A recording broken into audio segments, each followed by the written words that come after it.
Hello student आजिर এই ভিডিওটোত আমি class 3 Assam জাতীয় বিদ্যালয়ৰ সমাজ বিজ্ঞানৰ অধ্যায় 6 আচৰণ এই পাঠটোৰ প্ৰশ্নৰ উত্তৰবোৰ লৈ আহিছো। এই পাঠটোত যিমানখিনি প্ৰশ্নৰ উত্তৰ আছে গটেইখিনি প্ৰশ্নৰ উত্তৰ আজি আমি এই ভিডিওটোত আলোচনা কৰিম। তোমালোকে ভিডিওটো আৰম্ভণিৰ পৰা শেষলৈকে চাবা আৰু তোমালোকে লগত এখন কপি লৈ বহি যাবা আৰু এইবোৰ লিখি লবা।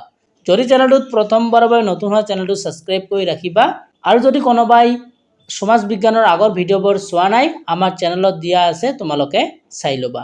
তেনেহলে আজিৰ ভিডিওটো আমি স্টাৰ্ট কৰিছো।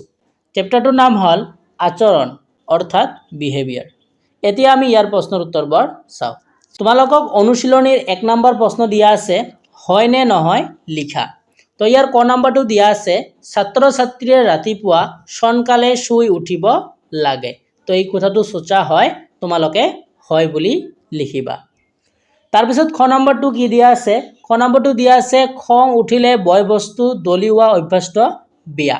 তো এইটো কি হ'ব হয় হ'ব। যদি আমাৰ খং উঠে বয় বস্তু দলিওৱা অভ্যাস যেটো আছে এইটো বিয়া। তো এইটো কি হ'ব হয় হ'ব। তাৰ পিছত গ নম্বৰটো দিয়া আছে মানুহৰ সৈতে কঠোৰ আচৰণ কৰিব লাগে।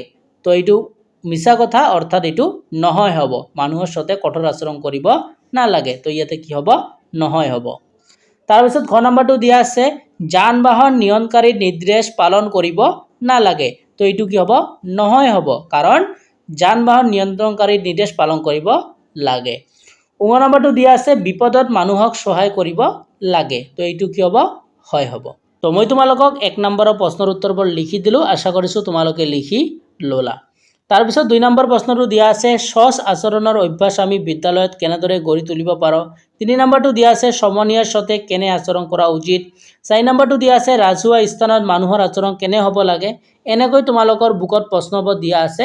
এই গটেইখিনি প্ৰশ্নৰ উত্তৰ এতিয়া আমি চাও। তোমালোকক 2 নম্বৰ প্ৰশ্নটো দিয়া আছিল সচ আচৰণৰ অভ্যাস আমি বিদ্যালয়ত কেনেদৰে গঢ়ি তুলিব পাৰো। তো ইয়াৰ উত্তৰটো তোমালোকে এনেদৰে লিখিবা।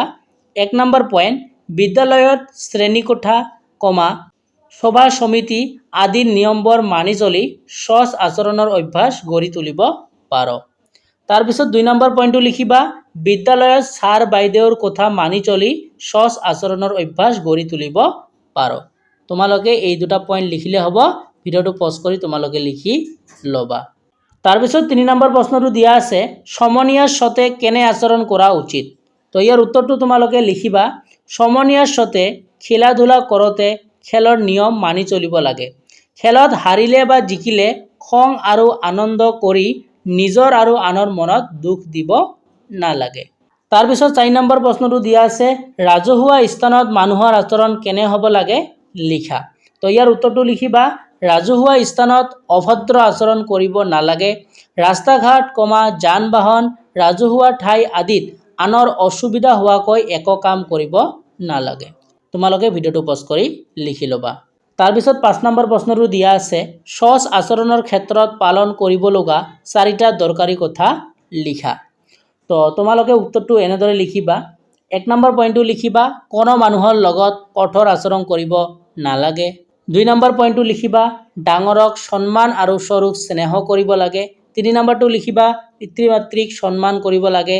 4 নম্বৰটো লিখিবা শিক্ষাগুৰু সকলৰ কথা মানি চলিব লাগে। তো এই 4টাই উত্তৰ লিখিলে তোমালোকে হ'ব। এই ভিডিওটোত মই তোমালোকক গটেইখিনি প্ৰশ্নৰ উত্তৰ লিখি দিলো। আশা কৰিছো তোমালোকে এইবোৰ লিখি ললা। এতিয়া বুকত তাৰ পিছত যিবোৰ প্ৰশ্ন আছে এইবোৰ আমি চাও। তোমালোকক মই 2 নম্বৰ প্ৰশ্নটো দিলো। তাৰ পিছত 3 নম্বৰ প্ৰশ্নটো লিখি দিলো। 4 নম্বৰ প্ৰশ্নটো দিলো আৰু 5 নম্বৰ প্ৰশ্নটো লিখি দিলো। তাৰ পিছত যেটো 6 নম্বৰ প্ৰশ্ন আছে পাঠৰ আলমত সচ আচৰণৰ বিষয়ে কাহিনী আৰু নিজৰ অভিজ্ঞতা লিখি শিক্ষক শিক্ষয়িত্ৰীক দেখুৱাবা। তো এইটো তোমালোকে নিজে লিখিবা। 7 নম্বৰটো দিয়া আছে পাঠত থকা ইংৰাজী প্ৰতিশব্দসমূহৰ এখন তালিকা প্ৰস্তুত কৰা। এই প্ৰশ্নটো তোমালোকে ঘৰত নিজে কৰিবা। তো আজিৰ এই ভিডিওটোত আমি তোমালোকক আচৰণ পাঠৰ গটেইখিনি প্ৰশ্নৰ উত্তৰ লিখি দিলো। আশা কৰিছো আজি ভিডিওটো ভাল পালা। যদি ভিডিওটো ভাল পালা ভিডিওটোত এটা লাইক কৰি দিবা আৰু তোমালোকে আমাৰ চেনেলটো সাবস্ক্ৰাইব কৰি ৰাখিবা। তেনেহলে আজি ভিডিওটো চোৱাৰ জন্য তোমালোকক ধন্যবাদ জনাইছো।